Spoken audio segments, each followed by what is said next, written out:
Quote, "There were days when I mostly had a smile and I mostly had a positive outlook. And there were days when it was really painful. So uncomfortable. So tired and so exhausted from the treatment that I couldn't sleep. I couldn't relax. You learn to deal with the things in the moment, but don't let that moment drag on." End quote. Karen O'Connor understands the tools needed to get through adversity. She has endured chemotherapy treatment herself when immersed in the world of cancer survival. Understanding that we can't change the past, Karen and I discuss the way that we can make a new path through our life's journey, learning from our lessons and putting into practice present thinking and behavioural changes that will make the most of your life moving forward. Karen talks a lot about using NLP with her clients and her own limiting beliefs, learning how to harness the power of the mindset even when our bodies are going through pain, disturbance, and growth. We discuss how our brains are wired to focus on the negative as a survival mechanism, and much of our conversation touches on positive thoughts and changing our internal dialogue so that we can succeed in relationship with others and ultimately that relationship with ourselves. Awareness is the precursor to change, and one great thing about hindsight and looking to our past for identifying patterns of thinking and behaviour, this is how we get to learn from those experiences and grow as human beings, able to pass on our knowledge to others with love and positive intent, being inspired to action. Have you ever had one of those gut-wrenching moments when life ground you to your knees and you found yourself asking in despair, "Why me?" This podcast is all about sharing your stories and journeys, from asking why me to declaring this is why me. Discover how ordinary human beings like you and I have found their extraordinary levels of hope, courage, compassion, and provided a new perspective for greater potential and self-empowerment during their darkest defining moment. As a creative artist and coach myself, my guests and I discuss the interconnectedness of emotion and transformation in those moments, and how their actions then seize the opportunity for discovering their unfiltered and authentic voice, and ultimately their life's purpose. I invite you to join me each week as we share insights into how adversity can be turned into a unique advantage. Today's guest is Karen O'Connor of Inspired to Action by Karen. She believes that at the core of every success or failure is mindset. Holding certifications in hypnotherapy and neurolinguistic programming, she began her own transformation to feeling happier and enjoying herself through the tools she's learned in facing the challenges in her own life. In Karen's own words, "To have the life we were meant to have, we have to become the person we were meant to be," which has been the driving force behind my always searching for answers and seeking personal growth. Welcome to the WhyMe podcast, Karen. Hello, Vera, and thank you so much for having me. You're welcome. It's wonderful to have you here as my guest today. So, Karen, tell us a little bit about your story and your first WhyMe moment. Sure. My story actually starts probably a little bit differently, maybe a little bit differently than most, because it started as a wonderful adventure of love, passion, and freedom. So I met this guy when I was in my last year of high school, and I was absolutely head over heels. But he was a lot older than me, so he'd already graduated from university and he'd been living abroad because he started in the States. I'm South American, by the way. So I married when I was 19. And it was just such a wonderful experience. He loved surfing. He loved traveling. We came to live in Australia. But I guess it was, in a way, searching the adventure was easy for me to leave family and friends behind. But I guess I was sort of too naive to notice at that time the little things the things he did or he didn't do that weren't quite right. But I think that, sometimes, first of all, when you're in love and when you're young, you kind of like let things slide a little bit, a lot. But he had that kind of attitude that everything had to be his way. So his truth was somehow the only truth.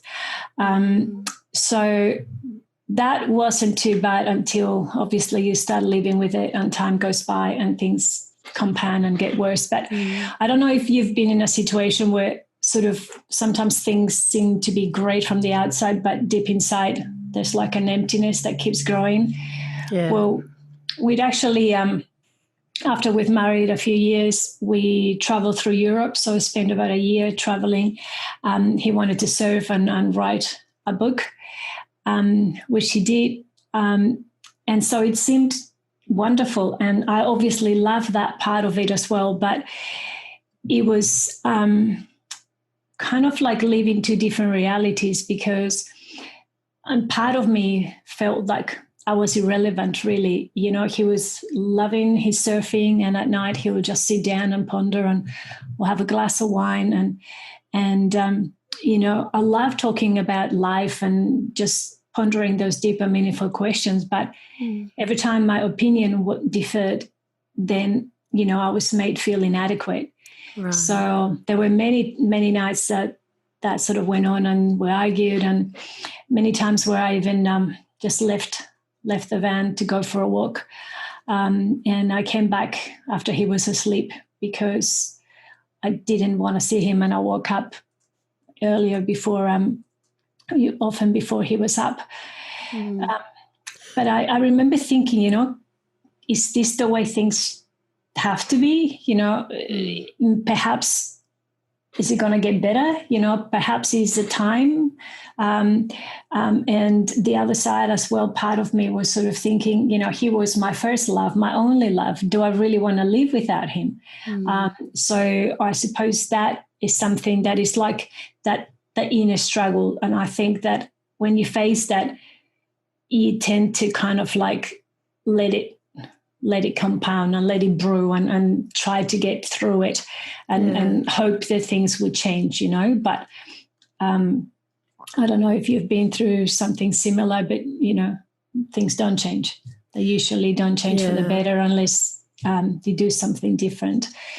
Yeah. So did you find that having your first love end up, once the honeymoon period was over, essentially, once you started settling into a daily routine of life and realising that, hang on a minute, I have no say here at all in this relationship, how did you find that affected you and your identity of yourself? For sure. So after the trip finished and when we came back to Australia, then what I had noticed is that I felt like I had lost myself. I certainly had lost my voice because, I was always too afraid of saying the wrong thing because I knew we'll end up in an argument. So the irony of the story is that we actually came back and he finished writing the book and we self-published it, and I was his agent and did his promo and did everything. So I love that part of the life of it, but it came with the other side. And that was what made it go longer, that struggle go longer. It got to the point when, sometimes I'd end up in tears and he'll go like, well, what are you going to do? Leave? You've tried that before and you couldn't, because he knew that, it meant so much to me. Yeah. But then you know that you get to a point when eventually you say to yourself, no more. Yeah. And that was it. So that was the time that I walk away. I wrote him a letter and I said I wasn't coming back. And it had taken me a few goes before, but that time when I said, that's it, and I actually did it. So it sounds like a lot of your relationship was working from a business side of things. You're managing that side of everything really well, but on a personal level, it just wasn't happening. So what was the difference between this time when you finally did walk away compared to the other times when you tried? Sure. So what happens, I think, and it wasn't just business, because he used to, like, it was upsetting to have to deal with him at any level. Okay. But he did have an outlook on life, on other things, and the traveling and that I loved. So it was almost like the lifestyle, but it came with the baggage, and it came with, putting up with the other crap. Sorry, I hope you don't mind me. No, that's fine. But that's part of the reason that when I decided, like, back then, I didn't want to go to court. I didn't want his money. I just wanted to break free. I didn't want to have anything to do with him again. So he went back to South America, and I chose to stay in Sydney alone, with only my two best friends as confidants. And that's the reason what I finally had made that decision then. I think it's that compounding, that when you kind of like, you've got that inner conflict, and you're going and going, and it's building up, and it gets to a point when you say, that's it. You really feel that you can't take it anymore, that you really want more. And that's why it was, I wanted, a better life for myself. I wanted a happier life. Yes, it was wonderful to be traveling through Europe, and I loved the experiences and the people I met, and a lot of the thing, and my growth at a different level was also through him. But, that part, that aspect of my life wasn't right, and I knew that.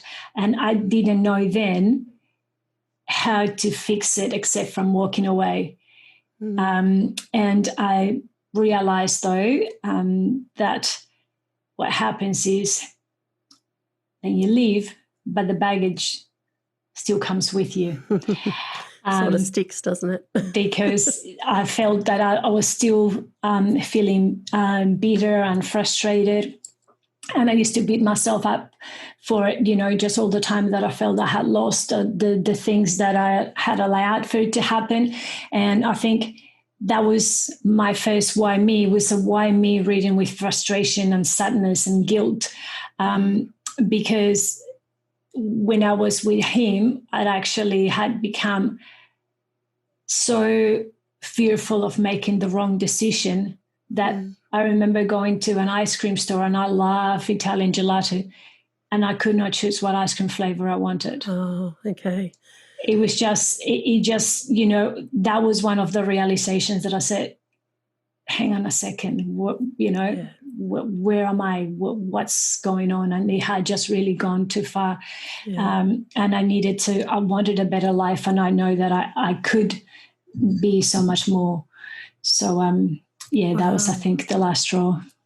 Yeah, gosh, I can actually visualize that, that epiphany that you had in that moment. And it seems like such an insignificant moment to be in an ice cream store and not able to pick what flavour of gelato you're going to have. But what it does is it's resembling everything up to that point where you're in so much fear that you were paralysed about making a decision.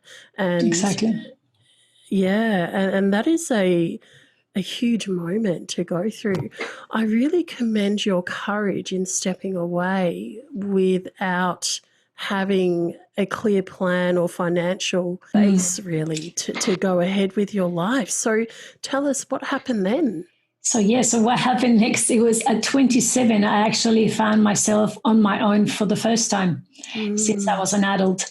And I embarked on a journey to find myself. So I got a little bedsitter apartment, a unit in Manly, and I went and enrolled myself in TAFE. So I went to study with teenagers. I had a bike, and it was the first time that I could do what I wanted. So some people would say, oh, yeah, 27, you go on dates and get drunk. I said, no, that was never me. So I went for walks, I meditated, I listened to inspirational talks, I exercised regularly, and I began transforming myself from the inside out. Fantastic. So I really enjoyed it. Yeah, I bet. And having the ability and the freedom to make whatever choice you wanted and not be fearful of what consequences may be happening. Gee, that must have been such a freeing experience for you. it took a while. I realized that months after that, I met the man that is now my husband, and he said he was the one who made me realize that I couldn't string a sentence without saying sorry. He sort of, even when we first met, he was like, stop apologizing. And sometimes, when you get so used to something, you don't realize you're doing it. Mm-hmm. And him saying it so often, I was like, oh my God, it's almost like, you bump into me and I'll be the one saying I'm sorry. It was just an automatic sort of reaction.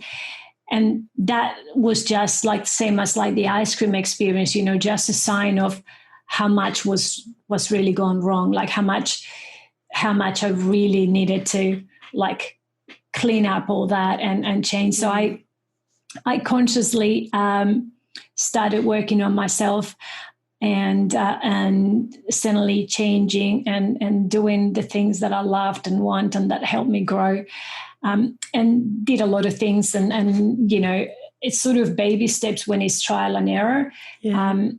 The interesting thing is sometimes then you realize that you kind of like, you're great when you're on your own, but then you still then have to, life's not like that, right? Like you still have to face being with others and yes, potential, not just conflict, but just how to still hold your ground when you're with other people. So that was the next step. Right. So an interesting predicament you found yourself in that essentially you'd rewired your brain to feeling like you had to apologize for everything because it was going to end up being your fault, whether it was or wasn't, because of your previous relationship.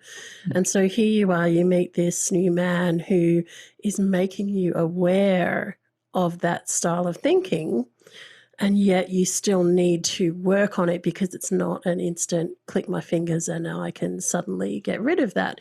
So when you talk that you were working on yourself, what exactly do you mean by that? I think that through the years, I've always been doing like a lot of different personal development courses and just looking at inspirational and just shifting things. But it's almost like consciously trying to make changes to something that really is subconscious. So that's the difficulty. It is an uphill battle. Like it takes a lot of effort to shift something. But since then, I've actually managed to learn the tools to work at subconscious level, and that's a different story. But if you let me backtrack a little bit before we get to the present, sure. One of the things I remember, mentioning hearing Wayne Dyer in an interview, and he said something that it really resonated as well. And he said, "Nobody dies from a snake bite. It is the poison that kills people." True. And it really struck a chord in me because I realized that I was actually poisoning myself over and over again for something that happened, whether it was days, weeks, or even years ago, because that sort of attitude of going over things and I'm feeling angry and bitter or frustrated, that's the poison. And then we tend to do that to ourselves. So now, the way I see things is that we don't have to be a victim. I mean, something can happen, and obviously then you're at the effect of something or someone else. We can't control what happens. Sometimes we certainly can't change what happened in the past, but we can always choose not to be defined by it and remain a victim. So we can choose to rise up and not let those sort of negative feelings of anger and guilt and shame or whatever and pain from what happened continue to poison us forever.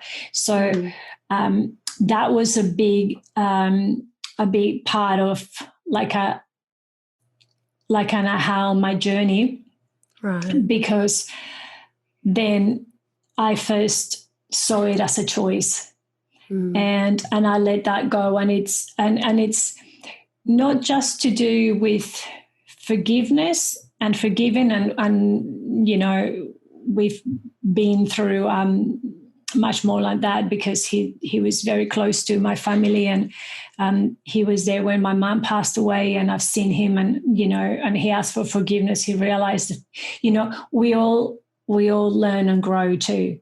So he's also been on his journey, but I also feel that at that stage he couldn't have had that growth with me there as well, because I was validating his attitude, right? Like it was just so enabling, almost enabling. Yeah, exactly. Right. So that was interesting, but it sort of took years of being apart and seeing things from a different perspective, from a position where we both learn and grown, and we're all at different places now.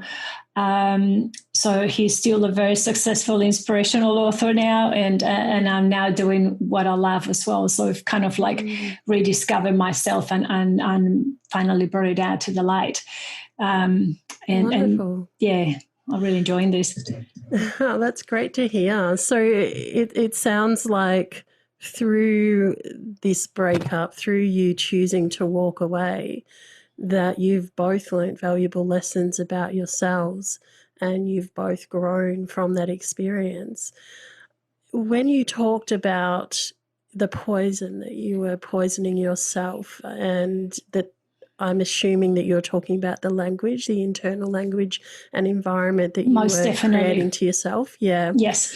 So I take that sort of figuratively, in the fact that, and I know now with NLP, and if you can know of the connection, the reason why the mind plays such a big part is that link with the mind-body connection is that emotions are actually release of chemicals. So it does have a physical effect on our bodies. So, we all know about being too stressed out and you get a headache, or you can, you can get an ulcer. So there is definitely that. So I remember feeling just that anger and that frustration, and through, it took me years, even with my husband and my new relationship, and with my daughter, it took me years to realize that some of that I was still carrying, not related to the relationship, but the sort of stress levels that I was living my life with. And I didn't consider myself a stressed out person. Right. But it was just I don't know whether it was the frustration, it was the rush, it was the, having to do things my way. And obviously then that creates conflict as well, internal and with the family. So that was my second and most sort of recent time where I had to face the fact that, hang on a second, things are better, but they're still not right. There's still some stuff that I have to work on and change. And with that, yeah. So before we get into your diagnosis, which I feel we're going to speak about very soon, when you were in that first relationship, essentially your identity had become outside of yourself. So it was the relationship that was your identity. And so it was enabling that behaviour and trying not to do anything wrong, and essentially you were living for him. And so once you decided to step away from that and step into your own identity, then you met this other wonderful man, and you've started a family and you have a daughter. How did you go about reclaiming your identity? Because now you're not only Karen, you're also a mother, a wife, in what sounds like a much healthier relationship. How did you integrate all of that into who you were at that time? Sure. So it was trying to be myself with him, and we didn't have our daughter probably till about 6 years later or so. So we did have a fair amount of time, just the both of us, which I think was nice. It's good to have somebody that gives you I suppose the freedom and the independence to be yourself. Yeah. And I found that with Peter. He's always been very supportive. But this is an interesting point and something that I hadn't thought about talking, but as you do, it probably relates to a lot of people. The people that you're with, and even though you love them and they love you, that doesn't necessarily mean that they will totally get whatever it is that you want to do, or your mission, or he backs me up, he supports me. We just had a chat just then because he works away, and he said, "Oh, you're going to do great," and and I was telling him about my client, and he gets super excited, and he knows. He actually, this is something I'll share now because it's an interesting thing. He actually also wrote an inspirational book. I love them, inspiring ones. But he had a line, and he says in his book, When Tomorrow Comes, it's, if you can do great things when others believe in you, imagine what you could do when you believe in yourself. Oh, yes. And that is so true, because that's initially it took him for him to believe in me, for me to believe that I could do it. Yeah. And he sort of supported me, and I was able to do all the courses and learn all the things that I wanted to learn and everything. But I needed to kind of like come up and take the next step and say, okay, but now I have to believe in myself. Yeah. And then the other side of things is that even though he supports that and gets that, there's aspects of, I feel that I'm a lot more spiritual, and by that I don't mean religious. I follow and love, and I find interesting, like the law of attraction, and I do believe in coincidences and things happen for a reason and all that. And he's he loves astronomy, and he's a very practical science person. So when I talk about energy, I say, well, I know about energy and I know about quantum physics, and it's not, moonbeams and, sunshine. So, yeah. So my point with that is that, and I was listening to Stacey Romano the other day on relationships, and something that I had not realized before is that the people closest to you in your life don't have to be the ones, because nobody can share everything that you love. Nobody can be, a perfect match. If you were with an image of yourself, you'll be bored too. Correct. Like, you wouldn't want that. No, you need some difference and some interest. And, yeah. So you need to be able to have that. So when the problem arises is that when you're trying to make the other person like what you want, be an exact, say, but you should like it because I do, or you should understand this, or you should share this with me. But it doesn't work like that. And I think when you allow to respect each other's difference, and then you find that I find other people, like you and your listeners, that I can talk to about these sort of things, and I'll talk to him about other sort of things. And then you keep all relationships more healthy.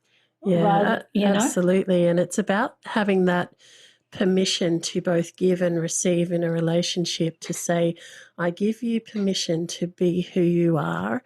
Please give me permission to be who I am, and together we can walk this life. Yeah, and that's and there's beauty in that.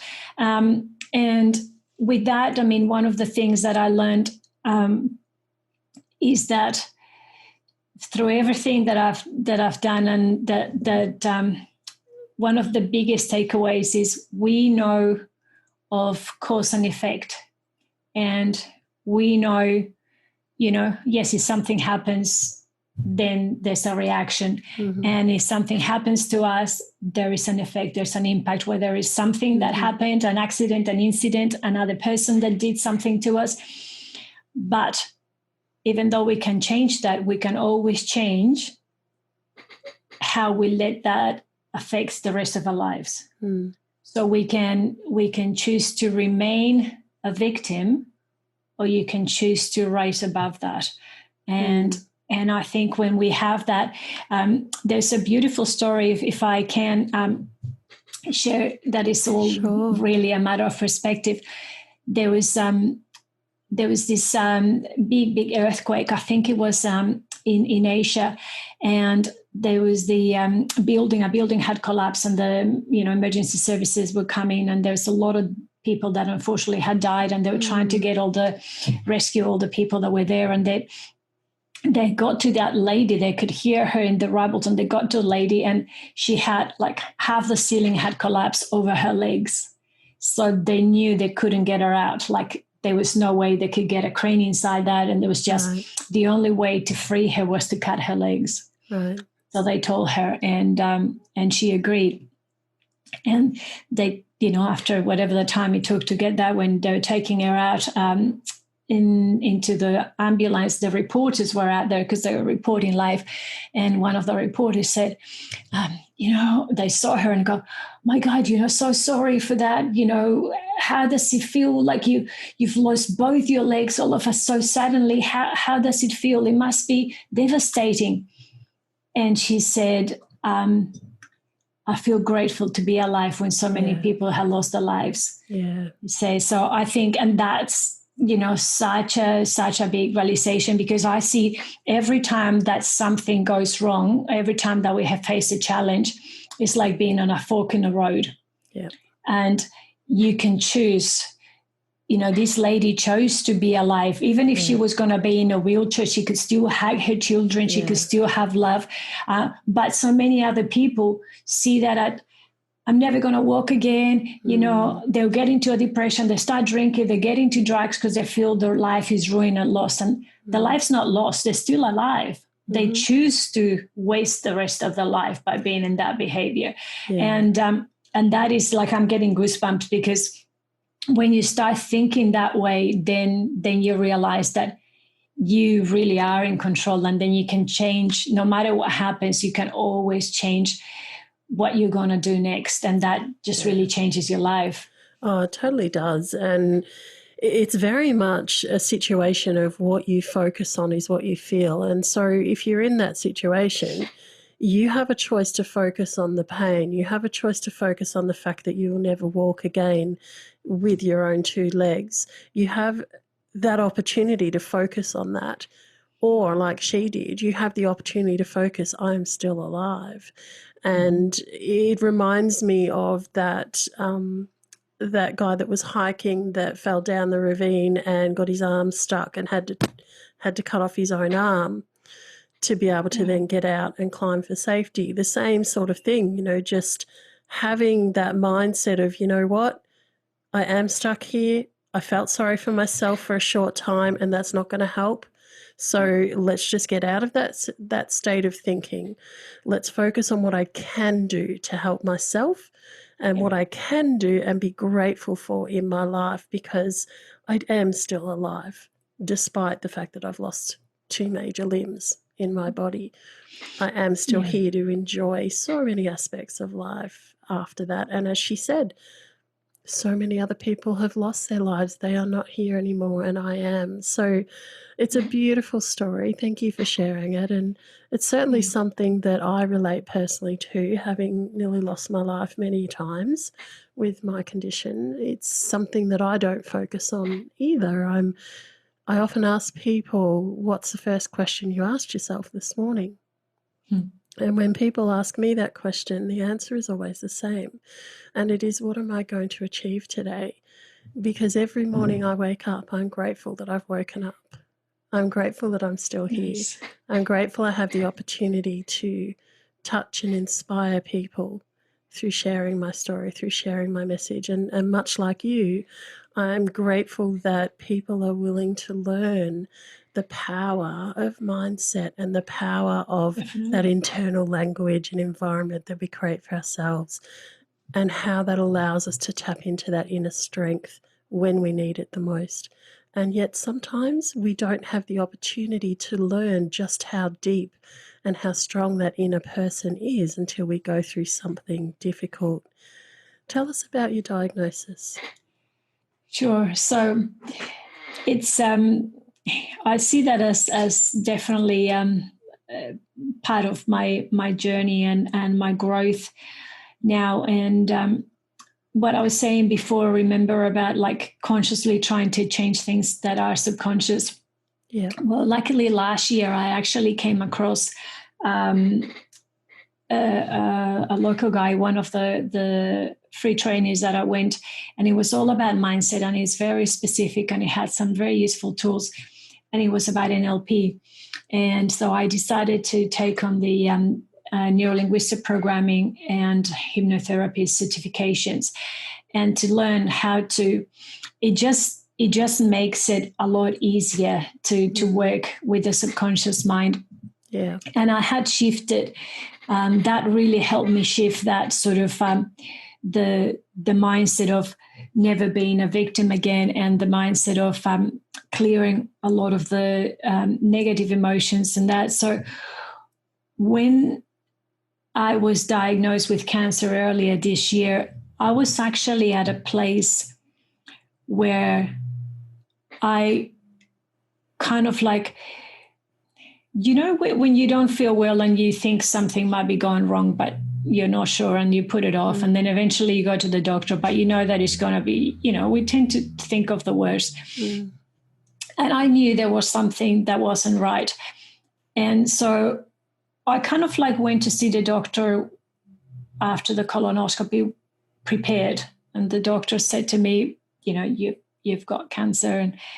And she was really, I'm so sorry for you, you know, this is serious. And she was really upset. And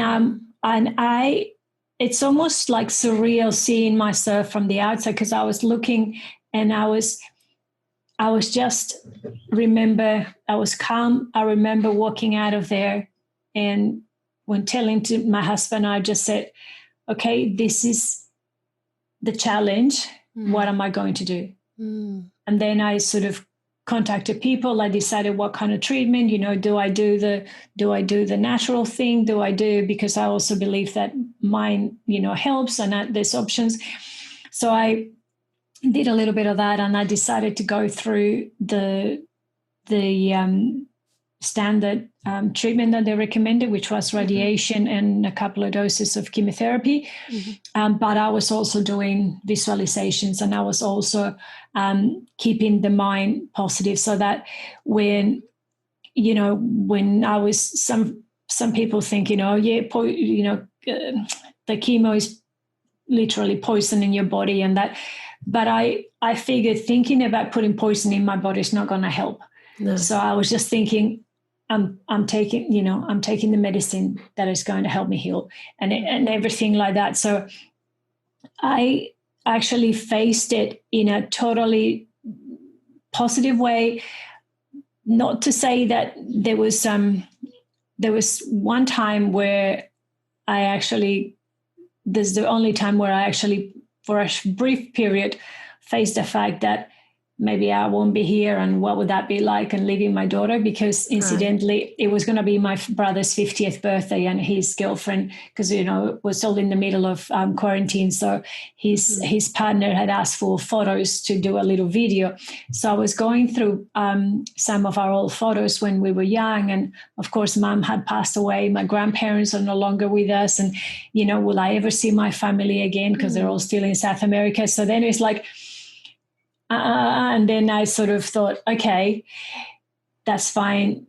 Of course, it's important, and I want to see them again. Yeah. But getting down into that rabbit hole and falling into a deep, dark place is not going to help me. So I kind of like stopped it before I went any further. And luckily, everything went really well. So the way I see it is that the way I took it is, no matter what the outcome was going to be, I was going to do the best I could and the most I could with what I had. So I was still learning the KBB. I made that decision of beginning my coaching online while I was in bed doing my treatment. I said, no, that's it. No more stalling. I'm going to start.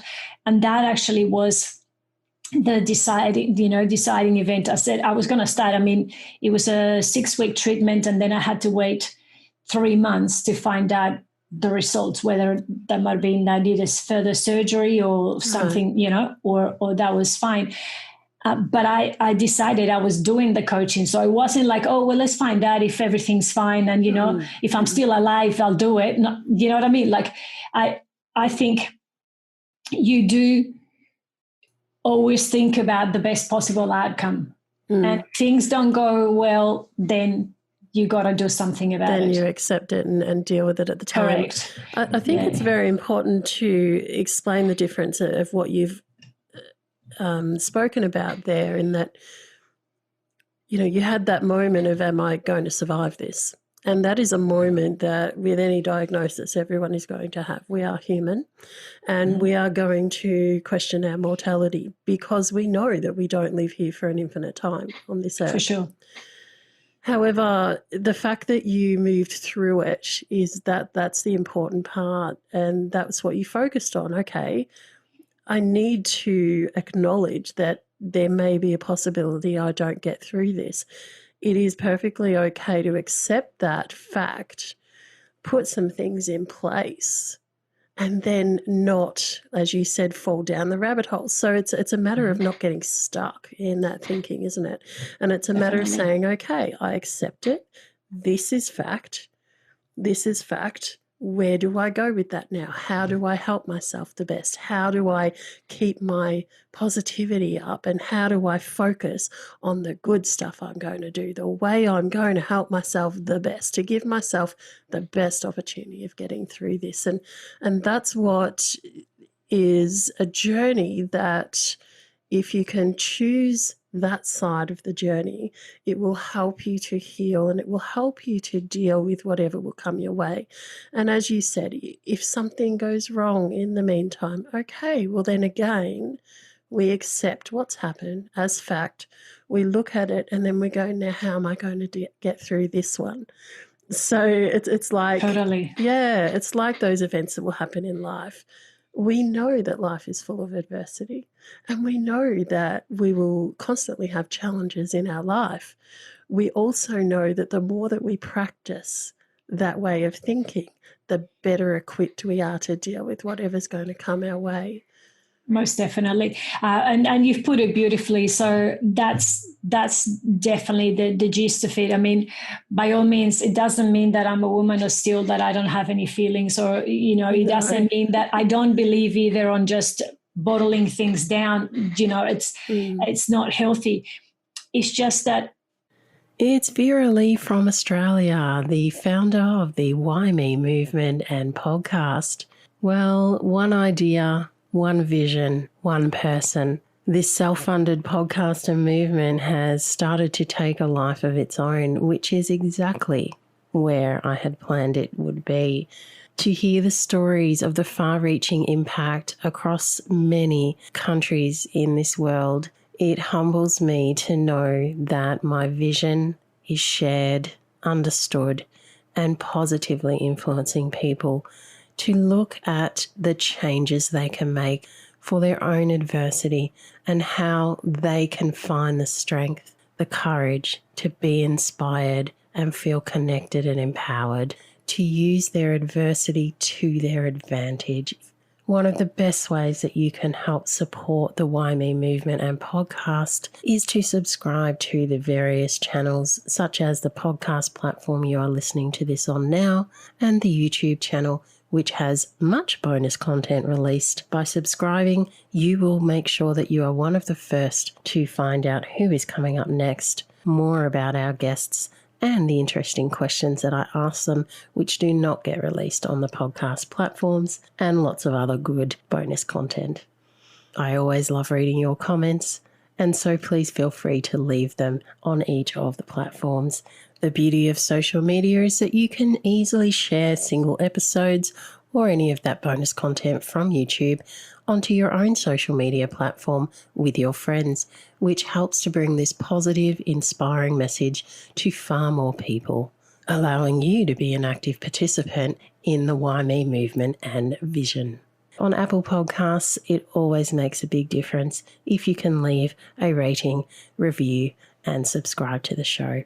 Let's get back to today's story. there's something else as well that I read, like our emotions are just signs of what's going on for us. They're like a guiding systems for you to be aware if something is, does it feel right or does it not feel right? It's information. Exactly. But the problem is to actually dwell in it, if it doesn't feel right, because that's when things then escalate and they definitely get worse. And ultimately, like you said, it just doesn't help you. Yeah. It's like, if that hiker that, you very well put there, was trapped and just feeling miserable, saying, oh, I wish I did this. If I had only not slept, I could, all the what ifs and all the, you could stay there and she could just whinge, cry until she died of hunger or whatever, because she was trapped. There's no way she could rescue. Or she can say, okay, I'm in a bad spot. What are my options? Okay, yes, it's going to hurt if I cut it, but what are my options? So it's the same with me. There were days where I mostly had a smile and I mostly had a positive outlook. There was days when it was really painful. There was days when I remember one night, and it was just towards the end of the treatment. It was just so uncomfortable. And I was so tired. I was so exhausted, but I couldn't sleep because, I took the tablet. I was still, it gave me diarrhea. So I was still having to run to the toilet every 5 seconds. So I didn't feel like I could relax. Yeah. And it was like 1:30 in the morning when I finally found, that, like, we were watching a movie in bed with my husband and I finally could sleep. So you still get that. Then the next morning I woke up and I was fine. So, you kind of like deal with the things as they go, as in the moment, but don't let that moment drag on and on. Yeah. It's so important, isn't it? It's like me with the things that my body's still dealing with and healing from. I have days that I call my not so good days when they happen. The thing that most people are surprised to hear is that every time I have a not so good day, it's a surprise to me because I wake up expecting to feel great every day, despite the years that I have dealt with these disabilities and illnesses, because it is so ingrained in me of, right, what am I going to achieve today? And I have this optimism and hope because I have been through such dark, difficult moments in my life that I know I can do it. And so I say, you know what? Whatever is thrown my way today, I will deal with it. And that's why I'm surprised every time I go, oh, I've lost my voice, or, oh, I'm not breathing well today. Okay, well, let's just go and accept that fact. It's information. Go and deal with it, manage it as well as I can. And I will heal, and let's look forward to tomorrow, So it's a very, very much what becomes an automatic, natural way of being. Yes. Yeah. And I think you were saying that before as well, and I totally agree. Is the same as, if you think about exercising the muscle, we exercise our muscles, they get stronger. We can also exercise our willpower. We can also exercise our decision-making capacity. We can decide. So the more we do that, the more we get ourselves back out of it, the more we focus on what's right, what's positive, what's going to be empowering, then the more that ends up being our default instead of being the worry or the what ifs because that's just been, and let's face it, for most of us, unfortunately, it is ingrained because that's also part of how we grow up, and I think, and that's something that I've come to learn after, with my daughter, is that I wish I'd done some things differently when she was younger, but like you said, I can't change the past. So I stop feeling guilty. I stop blaming myself. Not that I don't see it as being my fault. It is, but you acknowledge that, and then you make amends. You do something to fix things. but just the blame is not going to really help anyone or anything. Yeah, that's right. You need to forgive yourself and realize that you were doing the best job of what you knew at the time. And that's something that is really important when people are stuck in the past. And there's lots of reasons people get stuck in the past. And if we take an example of someone who suffered some sort of abuse or trauma, it is a very real possibility. And in fact, what I know from my own experience, not just a possibility, but a very real way of being, that you don't need to forget what has happened.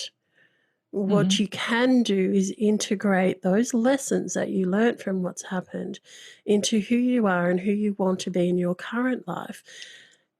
And therefore, it may shape the way that you make decisions, because you obviously don't want to have those situations happen again. You don't want to re-hurt yourself with, all the flashbacks and things that are going to happen. So you don't need to forget, but what you can do is work out what you do focus on, which is the present moment and the future, and knowing what has happened, applying those lessons so that we give ourselves the best opportunity to live our best life now and in the future. And it's something that I know some of the listeners may feel a little bit offended, perhaps. Some of the listeners may feel like, well, no, that's not true for me, and it may not be true for everybody. The thing is, to be able to get to that point of recovery from intense trauma, from, a diagnosis like cancer, and going through that treatment and having your body have to go through what it went through to heal, to be where you are now, it does take a lot of hard work, and it does take time, and everybody has their own time to learn these lessons. So it's not about comparing yourself to anyone else. It's about comparing yourself to who you were yesterday and the day before. Sure. And I mean, the same thing, totally, just to put things into perspective, it's a journey that's taken me 20 years to be in a position where I can now make that decision. Not saying almost instantly. Do you know what I mean? Yes. But it's been building up.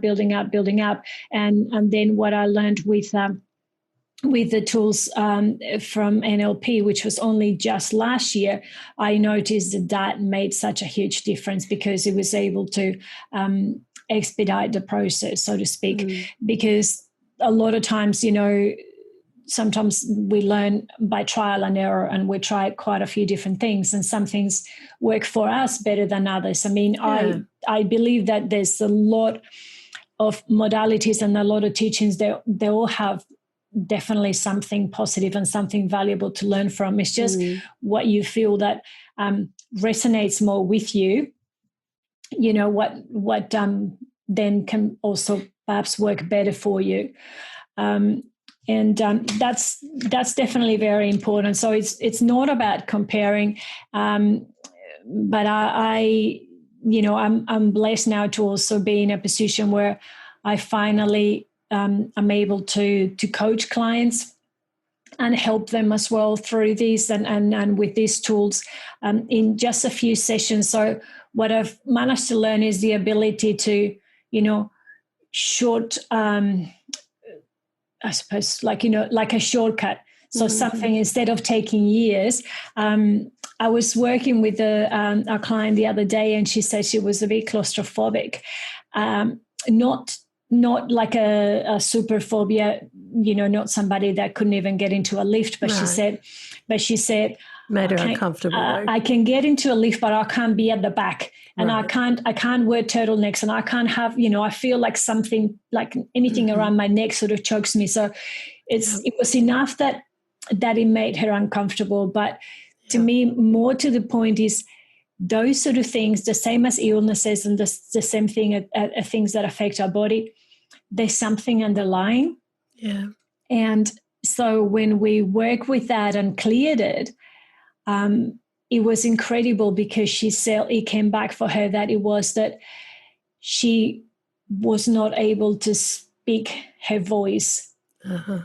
And that when that cleared, then she said, oh my God, it's amazing. Now I can really speak my truth. Fantastic. And then we had a follow-up session, and she said she managed to speak to the partner and tell her what she thought about certain things that needed to change. And she said, look, that's now up to you. So whatever you decide, I'm okay with, because I know that I have to do what's right for me.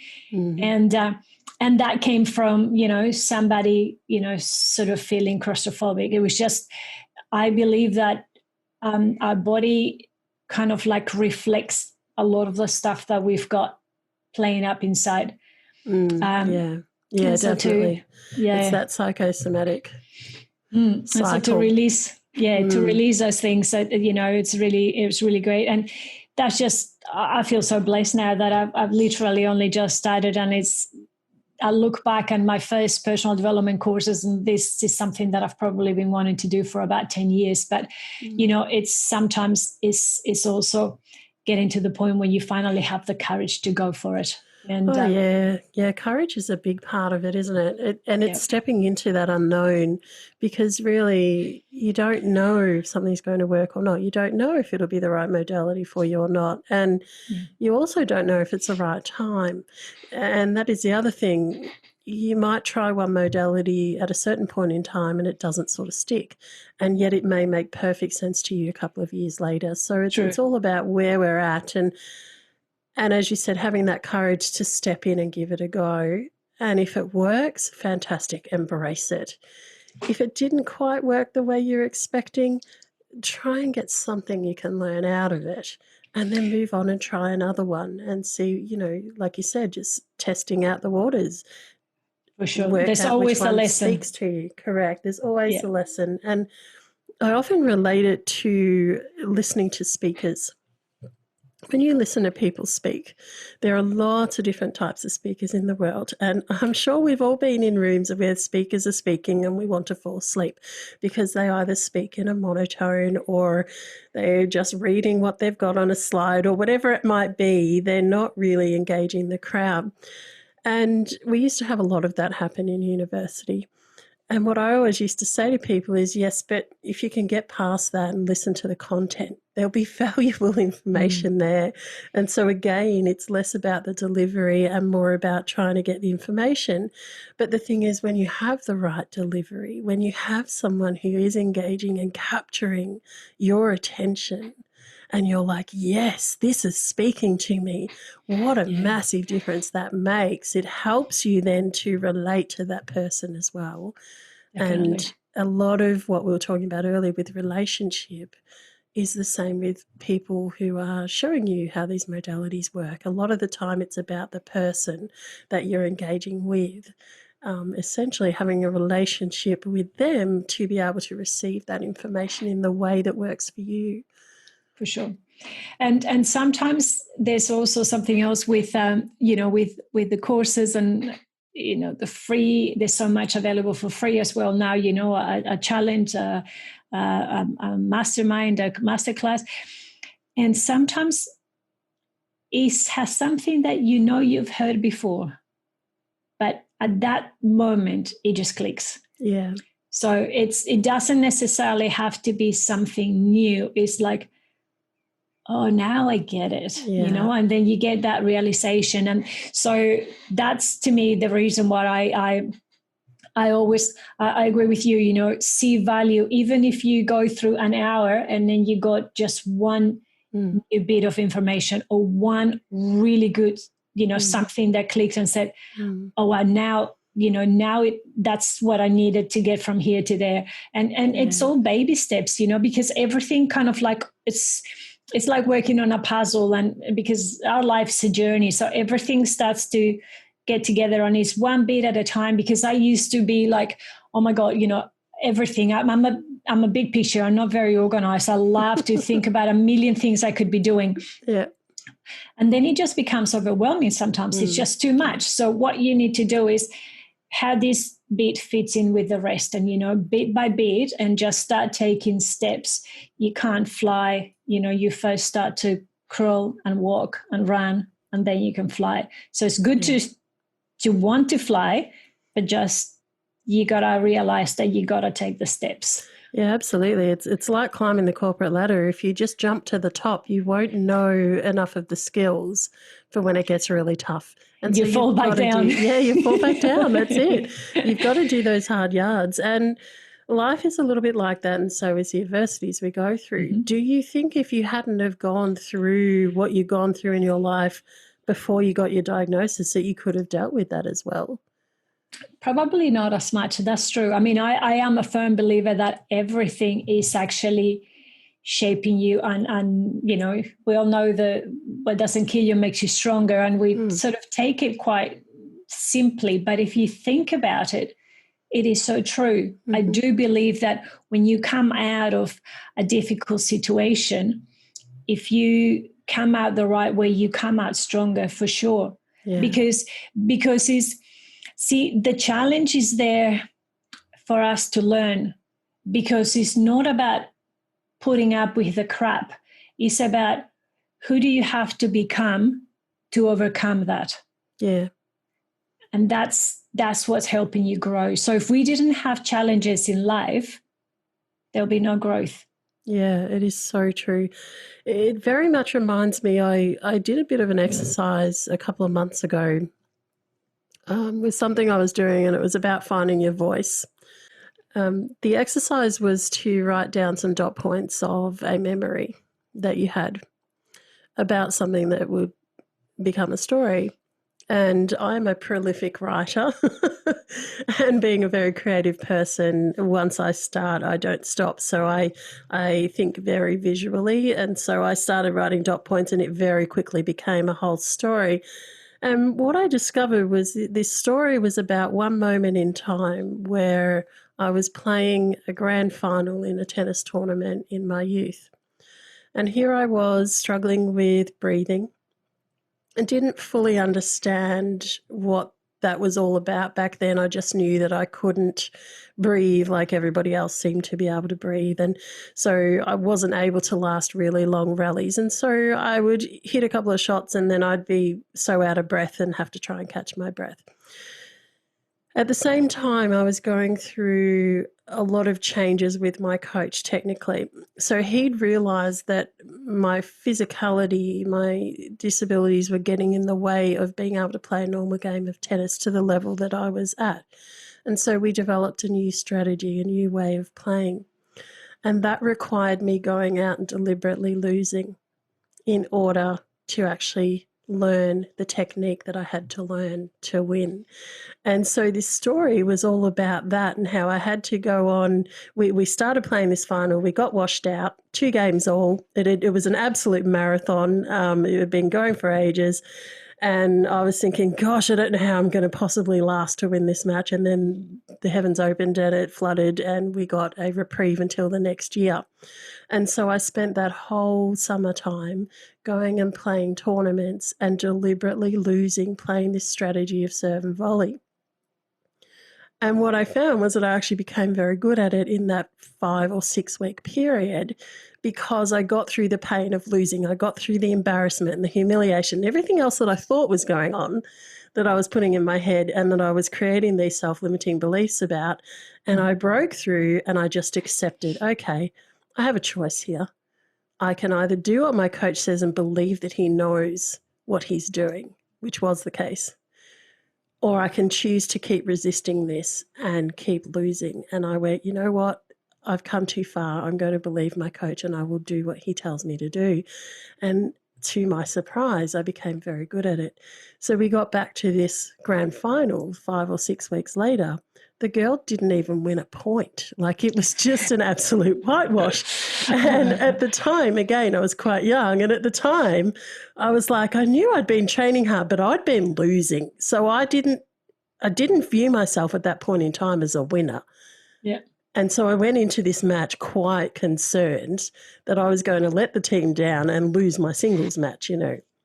And here I was, and I was just in shock. And I got off and I remember saying to my coach, why didn't she try?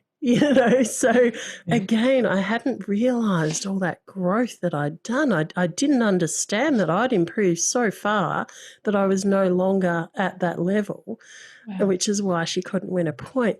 And the interesting thing about that story is twofold, in that often you go through really hard times and yet you're not aware of the immense growth that you've done until you get to a situation where you go, oh, wow, I do know how to deal with this. And the other part of it was that in working through the physical pain, in working through the emotional pain, in working out how to tap into that level of strength where I went, you know what, I've got a choice to just believe that it's going to happen and focus on that and do whatever I can do to make it work. That when I then got to some of the most difficult moments in my life where it was life or death, I knew what to do because I'd been there before. And yes, very different levels of adversity, but it's all that other stuff that prepares you and gets you ready so that when you're in these moments where it is so pivotal, you already know what to do.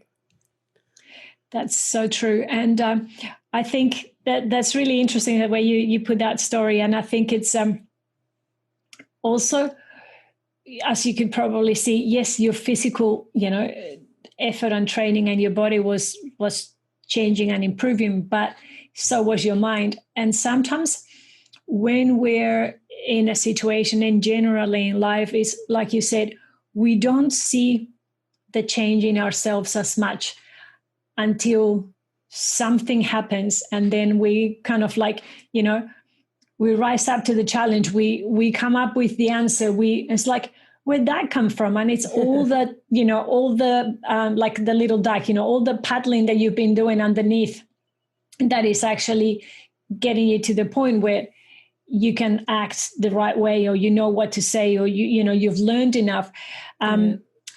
But it's that's why I think it's important also for all your listeners is to realize that not to be too hard on ourselves, because we tend to do that. We tend to, as human beings, our brains are wired to focus on the negative because the negative is danger. So our brains are wired to protect us and to prevent us from feeling pain and all those sort of negative things, the risk. So when you're there, you kind of like don't notice it. And because we're only focusing in the negative, we're only seeing what we still need to learn, what we still need to achieve, what we still, when we're not there yet. So instead of noticing how much we've already grown, how much we have accomplished, how far we've come, even if it is step by step by step, but you're not, the person that was bound by illness. You're not the person who still putting up with crap from a partner. You're not the person that, So yes, you might not be perfect. None of us are, and we still have challenges on a regular basis. But that's important to realize, if you have had a journey of your own, to actually also take the time to take stock and realize how much, how far you've come and how much you have accomplished. Yeah, absolutely. And just to finish up on this note, that for anyone that is listening, if you haven't got to that point yet, that's okay. You have that choice now that you can make. You can reach out for help. You can decide to become aware of what's going on. You can make that choice now to do something about it and to change that inner environment, to change that inner dialogue, to go and seek help and find a modality that works for you. Most definitely. And if I can leave with one line that just rounds that up is from my coach, is awareness is the precursor to change. Absolutely. So now that you know it, you have a choice. And that's right. Step number one, for sure. That's right.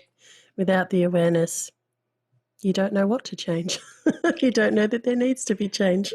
And there's a few people that go through life like that, Yes, it's like the narcissistic, the bastard, they don't even know that there's anything wrong. But But hopefully that's not you. Yeah. I have a strong feeling that many of the listeners will relate to a lot of things we've spoken about today, and wherever they are on their journey, that they will be feeling hope, that there is something that they can do to help themselves on this journey we call life.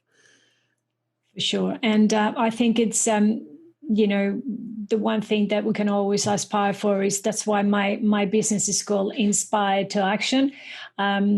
I love the idea of inspiring people, because inspiration is when you can actually get to ignite something within that person, which is different than motivating. I mean, I've been a personal trainer and I can tell you what to do, but if I can hopefully, touch your heart in the way that you decide that you want to do something, I mean, that's when there's no stopping you, because you're the one that's going to take action. Yeah, that's right. You're the one that's had that moment of inspiration that said, oh, that resonates with me. What do I do with that? Yes. Yeah. It was wonderful to have you on today, Karen. I will put the links in the show notes as well, but if people would like to get in contact with you, how can they do that? Sure. So my business is Inspired to Action by Karen. So my website's .com, and on Facebook as well. And I love to offer any of your listeners complimentary 30-minute call if they like. So there will be an appointment link on my Facebook page if they like to book. And look, in all honesty, if you don't see an appointment, you have to put some times in there in the calendar, unfortunately, for normal regular hours. But if you don't find a time that suits you, just shoot me a message, because I've worked with a lady that worked full-time in the UK, and we're 7 hours ahead. Yes. So after hours for us, it's impossible. I couldn't do it at 2 a.m, but I was coaching her on the weekends. So I'm very happy to accommodate people's timelines. That's the beauty about doing it online, and also having the freedom of working from home. So so that will be lovely. So anybody that just wants to explore that further, we can have a chat. Wonderful. Thank you very much. I'm sure my listeners will appreciate that offer. Thank you, Vera-Lee, and thank you for having me. You're welcome. Well, another story, more WhyMe moments, and more reasons to feel inspired to change your adversity into your advantage. An integral part of the vision of the WhyMe movement is the ICE acronym, I's for Inspire. When you feel inspired, you are more likely to take action. C is for two things, actually. Connection. You are not alone in this world. There are always people here who want to help you get through your adversity and feel positive about your life and your purpose. It is also for courage. Courage, in my opinion, is feeling the fear and doing it anyway. And there lies the importance of connection. For sometimes we don't feel we have the courage to do things on our own.